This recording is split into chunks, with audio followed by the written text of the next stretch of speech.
Hello बच्चों, यहाँ पे मैं क्वेश्चन कह रहा है line makes an intercept on coordinate axis whose sum is 9 and their product is 20, then its equation are. So sum of the intercept a plus b ले लेते हैं, that is 9, and product दे रखा है a into b, that is equals to 20.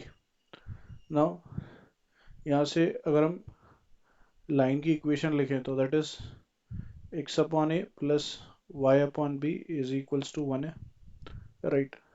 Now a plus b का whole square क्या होता है? That is equals to a square plus B square plus 2ab. So यहाँ से अगर हम देखें तो A square plus B square हम फाइंड कर लेते हैं. Now 2 into A B, so that is 2 into 20 which is 40, और 9 का स्क्वायर इज़ 81. सो यहाँ से A square plus B square की वैल्यू हमारी basically 81 minus 40, that is coming out as 41.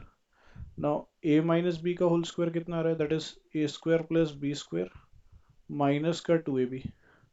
So A square plus B square minus of 2 into 20 which is 40, और ये 41 है. So A minus B का whole square हमारा basically किसके equal आ रहा है? 1 K. So A minus B is equals to plus minus of 1. Now दो इक्वेशंस पहले सॉल्व कर लेते. ए प्लस बी 9 है और ए माइनस बी 1 है. सो इन दैट केस 2a बराबर 10. सो बेसिकली ए की वैल्यू 5 आ रही है. ए अगर हमारा 5 है तो बी कितना आ रहा है? 4. सो एक इक्वेशन हमारी हो जाएगी x upon 5 plus y upon 4 is equals to 1, which is 4x plus 5y minus of 20 equals to 0. ये एक इक्वेशन आ गई.